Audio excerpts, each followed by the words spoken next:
Bodhicitta is the one subject that is taught from the first moment that one enters onto the path until the last moment before one really engages in completion stage practice. And it is a primary and necessary fundamental foundational meditation and absorption that one should remain in from the first moment upon hearing the Dharma to the last moment before one actually enters into nirvana. There should never be a moment when the concept of bodhicitta, the idea of bodhicitta, is part of your life and part of your heart. So what is bodhicitta? Bodhicitta means the great awakening. I mean, it has to do with the awakening mind. A bodhisattva, one who is engaged in the practice of bodhicitta, is one who is an awakening being. And the bodhisattva actually takes a vow by which they do not actually go into Buddhahood. They move further and further along what are called the bhumis, or steps, further and further into this precious state of awakening. And upon taking the bodhisattva vow and remaining fully absorbed in that vow and beginning to accomplish that vow, one then begins to enter the first bhumi, which is a very major step, a very major accomplishment. And then from there goes to the second, third, fourth, fifth. And at the 10th bhumi, one is then able to step very easily into Buddhahood, into full Buddhahood. However, the bodhisattva who is on the 10th bhumi remains away from that and holds back and does not take that final step in order to remain in the world for the sake of sentient beings, appearing in a form that is of benefit to sentient beings, and being able to teach and guide and that sort of thing. So we are practicing and studying this bodhicitta, which is so precious and so important. Many of the religions in the world have the idea of compassion. That idea of compassion is stated in various ways. But in the Buddha Dharma, compassion is not only one of the teachings, it is considered to be one of the two main legs or eyes or wings, however you want to put it, of the Buddha Dharma, of the path of the Buddha Dharma. There is the wisdom and the bodhicitta, wisdom and compassion. So these are the two legs of the path, and it is considered that if one cannot accomplish compassion, if one cannot accomplish the bodhicitta, then really whatever else one is doing on the path amounts to very little.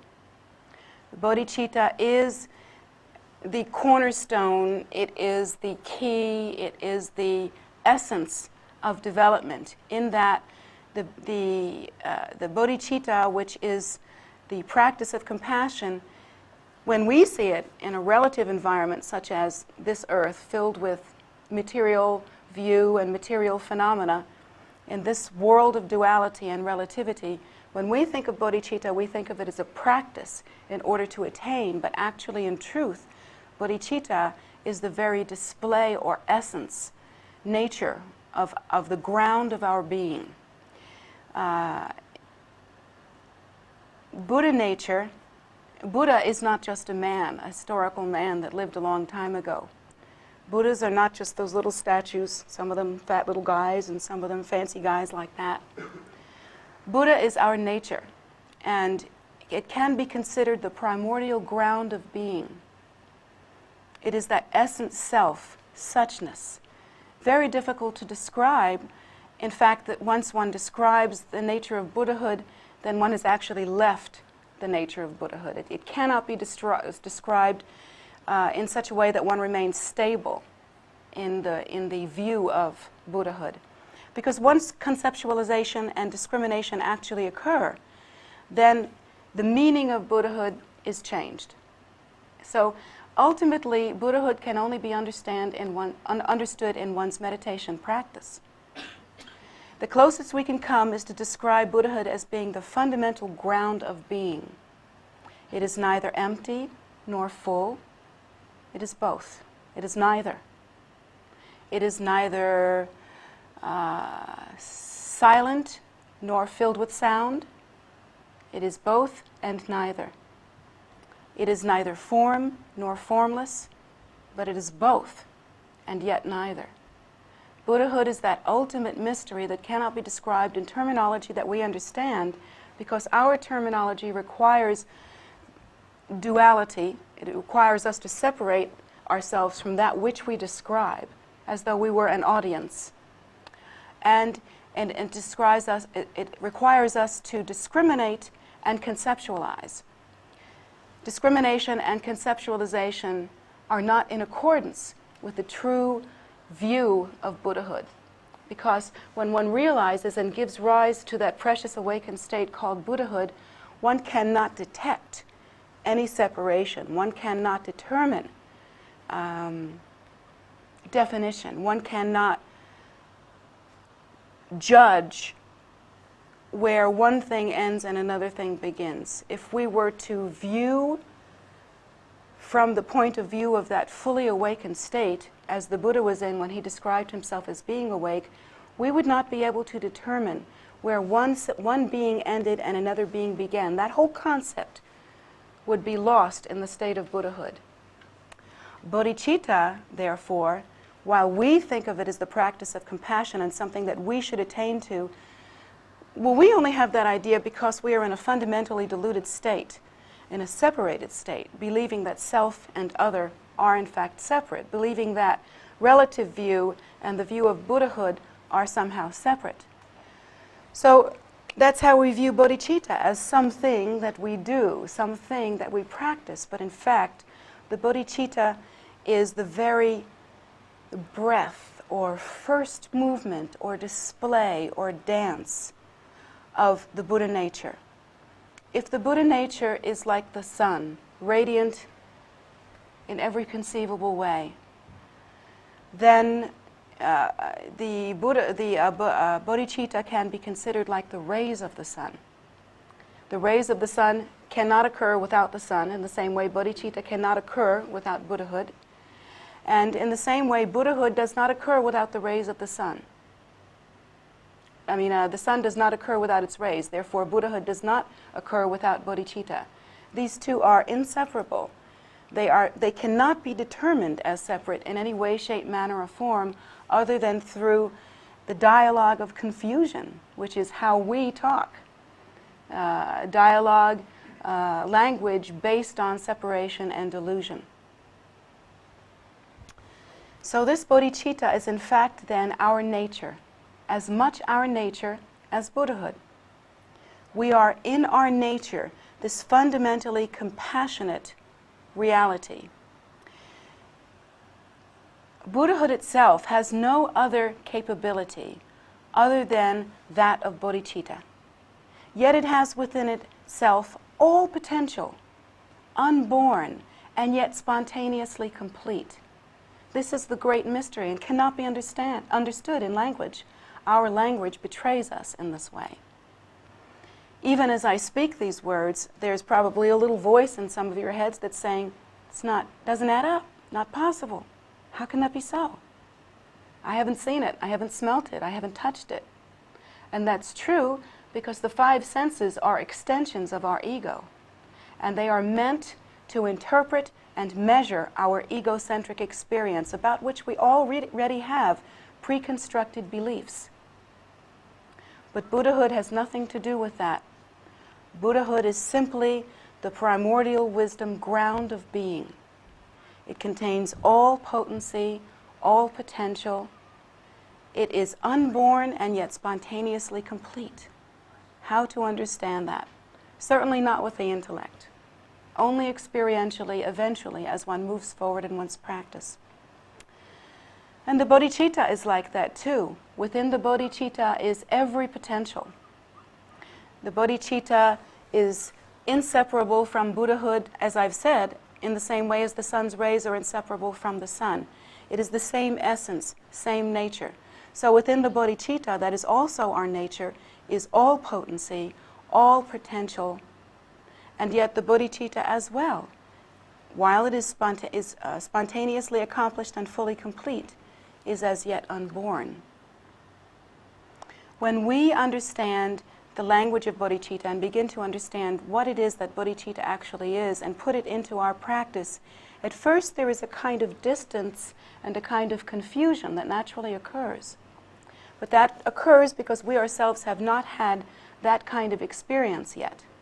We have not tasted our nature, and we have not tasted what it's like when the mind remains absorbed and stable in that nature, how it is that this bodhicitta then naturally arises. Literally, if somehow you could magically remain absorbed in the fully awakened state the way the Buddha was when he described himself as awake, or I should say the way the Buddha is, everything that you would do, every activity that you would engage in, every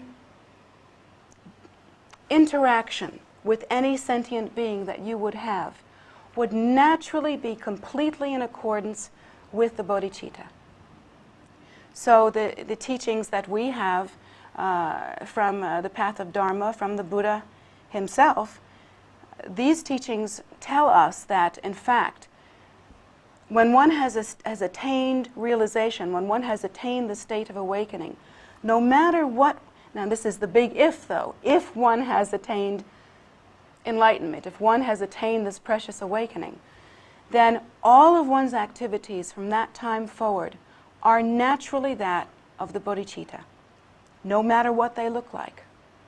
Now again, during the course of this retreat, I have described that for Americans particularly, sometimes the activity of the lamas can be confusing, because the lamas will sometimes engage in wrathful compassion.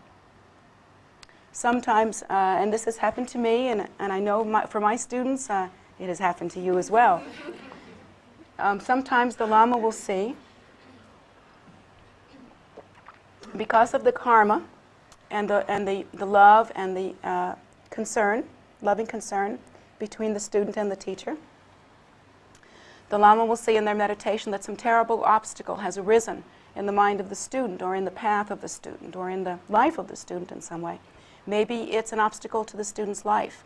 Maybe it's an obstacle to the student's path. Maybe it's simply something like a brick wall with where the student will meet up with their habitual tendency and not be able to make much progress. Then oftentimes, if there is the right kind of karmic relationship, if the causes have been given rise to, and if the devotion is there, and all of the different catalytical necessities are in place, then the lama will engage in wrathful activity in order to cut this obstacle. Let's say, for instance, and this often occurs, that the lama sees that within the student's mind some negative, non-virtuous karma has been catalyzed or been drawn to the surface or begun to ripen. Then the lama will see that this could be dangerous. And oftentimes the lama will be very wrathful.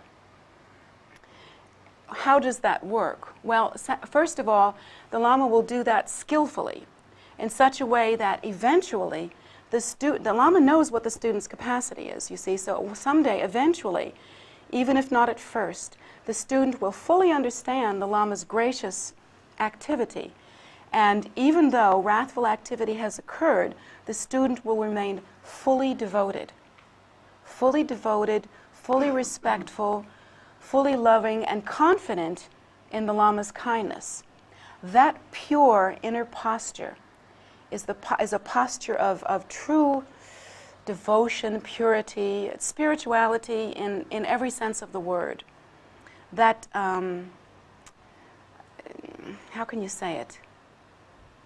That kind of confidence and Vajra courage, because it takes a tremendous amount of Vajra courage when the Lama takes all of your habitual tendencies and all of your issues and smacks you in the head with them, to continue with love and confidence. Now, if the student is lacking in a certain kind of virtuous karma or virtuous ripening to benefit them at that particular time, and also perhaps is having the ripening of some non-virtuous karma, that interaction between the Lama and the student may turn it around, and can turn it around just like that. Because of the student's capacity, primarily, even in the face of such a difficult situation, to remain fully devoted, fully confident, and fully vulnerable to continue. Vulnerable means opened up and not protected. In order to continue on this path of compassion and wisdom, and that determination, that Vajra courage, is such a tremendously virtuous inner posture to remain in, that often this negative tendency or negative event will be cut. And this has definitely happened to me, as I've described once or twice before, where my own teacher, out of the clear blue sky with no seeming cause, began to be very angry at me and accused me of something that I would never do. I mean, it's just so far. It would be the equivalent of my accusing you of murdering babies with chainsaws. It's just so far from reality. It could never be true. So my teacher began to really be angry at me and just scolded me and raged at me to the point where I was shaking in my shoes. I was unbelievably terrified. And then when he felt this obstacle had been cut, he just stopped and he said, "Okay, well, we're done now. Try not to get mad. See you later." Sort of like that. Try not to get mad. I was trying not to make my own gravy, if you'll excuse the expression. I was terrified. I've never been so terrified in my life. And I barely shuffled myself out of the room. And then I realized that physically I felt completely different. And I realized something had changed radically. And I went to my other teacher, who was also here. Two of my main teachers were here. And he said, "Oh yeah." He said, "His Holiness saw an obstacle to your health, and he cut it." And interestingly, from that time forward, I felt about 10 years younger. The ultimate facelift. And my love and respect and regard for my teacher, and also the courage to let him have his say with me, you know, the courage to really make myself spiritually vulnerable to his care, grew by that situation, because I knew in my heart that he had brought me great benefit. And so that's the kind of thing that one sees on the path of Vajrayana. And when we begin to practice the Bodhicitta, we become more in tune with the idea that regarding the suffering of sentient beings, the great bodhisattvas are willing to do whatever it takes. And so we in our practice should follow accordingly and use them as our example. Because when we look at the world today and we look at the suffering of sentient beings, when we study in the text and we see that all sentient beings, as numberless as grains of sand, grains of dust on the earth, are revolving in the 6 realms of cyclic existence, and they are suffering horribly. Horribly and needlessly. Because other than our own habitual tendency, our desire, and our own distorted perception, there are no chains that bind us here. And so the Bodhisattva is moved to tears, thinking that watching the suffering of sentient beings and watching that even here in the human realm where things are pretty terrific and we do have the capacity to practice, still we are suffering from old age, sickness, and death, and there's nothing we can do about it. When the Bodhisattvas see that, they consider that enough is enough, and they feel a heartfelt courage or concern come up within them, and their determination to be of benefit to sentient beings and to do literally whatever it takes is therefore born. So now we are on the path of the Bodhisattva. And how should we engage in that path? We really don't know how that looks, how that should look in our lives. The mechanical appearance of it. This is a big dilemma for Westerners. I've noticed this myself. Westerners vibe with the idea of compassion. We seem to understand it. Why is that? When so many of the ideas of Dharma seem foreign, why is it that the idea of compassion is somehow more palatable or more understandable? Well, probably because we've seen the idea before culturally in other religious systems with which we are better acquainted. So we have the idea in our minds anyway. And I think also it's because our country we have this sort of national identity. This country, America, for those of you that are Americans, we have this sort of national identity of being a great country, or a rich country, a prosperous country, a grand country. And therefore, we feel that we are in a position to minister to others. It's just kind of almost like a subtle national identity that we all seem to have. We know we've got more food than a lot of the other guys. We know we've got more clothes than a lot of the other guys. We know we have better conditions than a lot of the other guys. And so we feel ourselves to be sort of in a national or group way aware of our capacity to be an elder brother or sister in the world, on the world scene. So I really think that that's part of us. Our national identity is definitely a factor here. But where the terrible confusion comes in is that we don't know what bodhicitta should look like. When we actually get down to the nuts and bolts of our practice, something is missing. Something just flies the coop somewhere. It really doesn't quite connect in our minds. So we try to draw on these archetypical pictures that we have in our culture. And one of the archetypical pictures that we have is kind of like a saintly archetype. We have this idea of a saintly archetype. I don't know, does it come from medieval times? Probably, I would say so.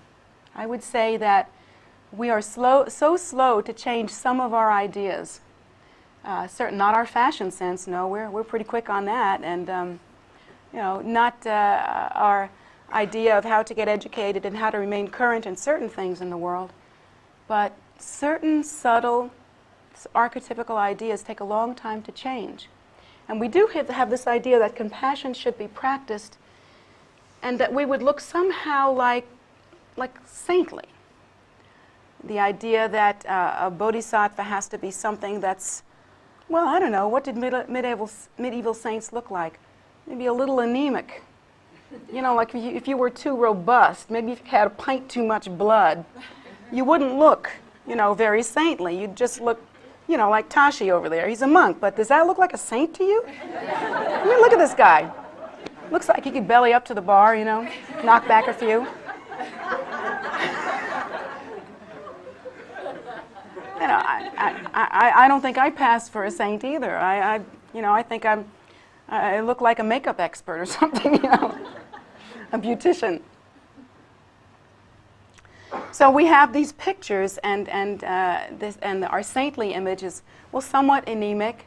We have this idea that saintly people should never really let out a good guffaw, have absolutely zero capacity to find anything truly amusing. Most especially, not themselves. And Lord knows that saintly types have no capacity to laugh at themselves. In fact, all they're able to do, for the most part, is to roll those eyes ever skyward and look pure. Does this look pure? So we have some kind of weak, ridiculous idea, actually, of what sainthood, of what compassion ought to look like. Well, I don't think compassion looks like that at all. I think compassion can look like a banana, if that's what sentient beings need. I think compassion can look like a puppy dog, if it brings comfort to sentient beings. I think compassion can look like exactly whatever it takes without judgment. That's what I think compassion can look like. And actually, all the teachings about the great bodhisattvas is that they will literally appear in any form, whatever, in order to bring benefit to sentient beings. And even in the Guide to the Bodhisattva's Way of Life, which I hope each and every one of you will buy a copy of at some point. In that particular text, there are many prayers, and these prayers are beautiful and just heart-wrenching. And they sound something like, let me return as a bridge so that sentient beings may cross. Let me return as food so that sentient beings will be nourished. Let me return as shelter so that sentient beings will be protected. And it's this heartfelt cry to return in whatever form necessary in order to be of benefit to sentient beings. So I don't think that a bridge or a banana or whatever it takes, it will necessarily look like some anemic, saintly thing. Instead, compassion, I think compassion can be pretty exotic and meaty stuff. I think it can look like meat and potatoes. I think it can look like whatever it damn well pleases, so long as it gets the job done. Now, how are you going to practice bodhicitta? That's the question. What's it going to look like for you? Do not make the mistake that so many people make by trying to adapt a saintly demeanor where everything is love and light and we have no real feelings, only the fabricated ones. All of those neurotic little ulcers in our personality are all neatly covered with Band-Aids, and we're not seething underneath them at all. That's not the mistake you want to make. That's not even what compassion looks like. Why should it? What difference could it possibly make to any other person, really and truly, that you look saintly? How is that going to help someone else? Unless that's exactly what that person needs to see. And then as a bodhisattva, that's what will happen. But I have to say, for the most part, my experience has been that love is not neatly tied up in little bundles or appearances. It doesn't fit in a box necessarily. Love, we should all know by now, if not we're just stupid, love is not convenient. It is just not convenient. Love is messy. Love requires a great deal. And it doesn't have any particular appearance because it appears as exactly what it needs to appear as. So don't make that terrible mistake of doing something that's the equivalent of playing dress up, putting on your mommy and dad's clothing and walking around like, oh, I'm a bodhisattva now. That's not it. To adapt a certain demeanor that you feel is some sort of compassionate ideal has nothing to do with it. Brings no real benefit. All it does is stroke your ego. And in one way, it's the most self-absorbed thing that you can do, to selfishly use bodhicitta as a costume for yourself. Instead, toss all those images out the window. And do you think that bodhicitta should always appear as sweet words and sugary kindness? No. No. No, if sweet words and sugary kindness always worked, if that's all it took, well, we could go to something like, Dale Carnegie or something, modified to fit this particular need, and we could all learn how to speak words of love and light and how to be so sweet that everybody loved us. If that's all it took, how easy it would be. I mean, really, it'd be a no-brainer, wouldn't it? I mean, really, it'd be a no-brainer. Somebody could write you a list of, statements and responses. You could have it all keyed out. You could carry one of those little laptop computers around. Whenever you got hit with a situation you didn't know how to practice bodhicitta, and you could just type it up and come up with the, see the blue speech, give the blue aura. It could work. But that's not how love is. That's not how love is. Love is messy. Love has to reinvent itself every single moment because it's constantly looking to see what is needed. The moment love becomes a concept, it is not love. The moment you have a concept about what love should look like, you are not loving. Love is not the way you think. So what does it look like? How do we then practice this bodhicitta? Well, as I have stated during the course of this retreat, and as I will continue to remind you, the most important posture to begin in. I mean, everybody's got to start from where they are. The time and space grid that you have to start in, that's your place, that's your posture, that's your now. You have to start there. Now that may seem like some kind of restating the obvious. I mean, thank you for restating the obvious. Of course you're going to start where you are. oh, queen of the Department of Redundancy. But don't you understand that most people never start exactly where they are? To obtain that kind of self-honesty, to be genuine enough on your path, where you start exactly where you are. No baloney, no games. You just kind of look and see what your habit and patterns are, what your practice has been. You really look inside yourself and see what your qualities are, honestly.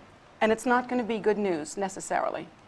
Some of it will be good, but not all of it. Trust me on this. And face it honestly, but you look at it like the way a child looks at a world it doesn't have the capacity to conceptualize. So here's the trick. When we look at something, we judge it immediately. We don't know how to look at something that we don't judge. But a child, when it looks at the world with a sense of wonder. It has no idea, in a way, what it's looking at. I read in a book a perfect example of this. For instance, you look at a 1-year-old child. They might be outside on the grass, playing in their yard, and they'll look up and they'll see an airplane in the sky. And the 1-year-old child has no idea what that is. They'll stop dead in their tracks because have you ever seen a little 1-year-old do this? If it's a low-flying plane, stop dead in their tracks. Like, they can feel this vibration. They feel this. They have no idea where it's coming from. They don't even know where to look. And then they stop like that, and then suddenly they just sort of chance up, and it's just like, and they see this thing, and they don't know it's a plane. They see it, they point, go, oh, or shiny, and it's moving, and they remain completely absorbed in it until it reaches the end of the sky. And then it's gone, and they just go, wow, in baby talk, of course, whatever their particular way of describing that is. But now by the time a child is 3 years old, and that's just 2 years later, by the time a child is 3 years old, the child is going to hear the noise, know where to look up at the sky and go, airplane. Now, back to whatever I was doing. That wonder, that freedom to reinterpret, to actually see everything, is gone. Literally, from that point on, we never see another airplane. So it's like that with all of our ideas and concepts, and particularly our concepts about ourselves, our concepts about love, these subtle concepts. We have very little understanding as to how to look at ourselves and to see ourselves fresh and new so that we can determine how to give rise to the bodhicitta within our lives. That takes a great degree of self-honesty. I'll tell you what, if you are not willing to see yourself and whatever poop you have produced and whatever negative habitual tendencies you have, and not really actually willing to see that, as well as and equally with your good qualities, there's no way to really actually know yourself. You'll be like the 3-year-old who says, oh, airplane. From that point on, the moment that unwillingness occurs, you never see yourself again. Not ever. So be willing in an honest and real way to really look at yourself and see where you are. And from that point, you can freely and honestly begin to practice the bodhicitta. That is a very important first step. The next step that is very important is you have to make yourself understand why to practice the bodhicitta. So we've gone over this during the retreat, but again to reiterate, you must examine first of all the Buddha's 4 noble truths. The Buddha states that all sentient beings are suffering, that they are suffering due to desire, that there is a cessation to suffering, and that cessation of suffering is brought about or is presented in the Eightfold Path, and in our tradition it is condensed into the path of wisdom and compassion. So we engaged in the method for those reasons. And you see the logic in that? All sentient beings are suffering. They're suffering from desire. However, there is an end to suffering, and this is the method. There's like a logical, that is characteristic of the Buddha's teachings, and there's a reason for that. Because in the Buddha Dharma, you're not being asked to do anything on blind faith. You're being asked to think it through, and once it seems reasonable and logical and true to you, then you're able to practice because that kind of logical activity is appealing and it seems realistic. It makes sense to us. So then the next thing we have to do is we have to examine the thoughts that turn the mind.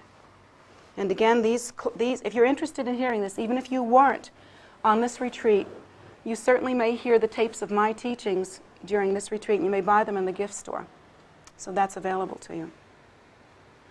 These thoughts that turn the mind towards Dharma are contemplations, and we are taught really interesting and thought-provoking and very profound and deep sets of concepts and ideas, such as really examining, for instance, the 6 realms of cyclic existence and all the faults of cyclic existence. Really examining that closely and truly so that we can understand is extremely important. Once we examine the faults of cyclic existence, we can see that cyclic existence is a bit like a drug. And therefore, we can steel ourselves, in a way that we could not if we did not understand how narcotic cyclic existence actually is. Plus, we begin to understand that cause and effect, the equation of cause and effect, is a real and actual truth, and that it is absolutely and certainly true in every way within our lives, that literally every experience that we have or have ever had was brought about by a cause that we ourselves brought about. That actually cause and effect relationships, the entire equation between cause and effect, arise interdependently. They rise not separately, but as one.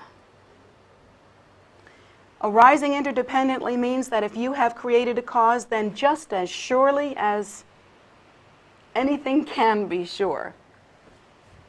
Now, I don't want to play those little Zen-like mincing words with you, but just as sure as it can be, if you have given rise to the cause, you will live through the effect.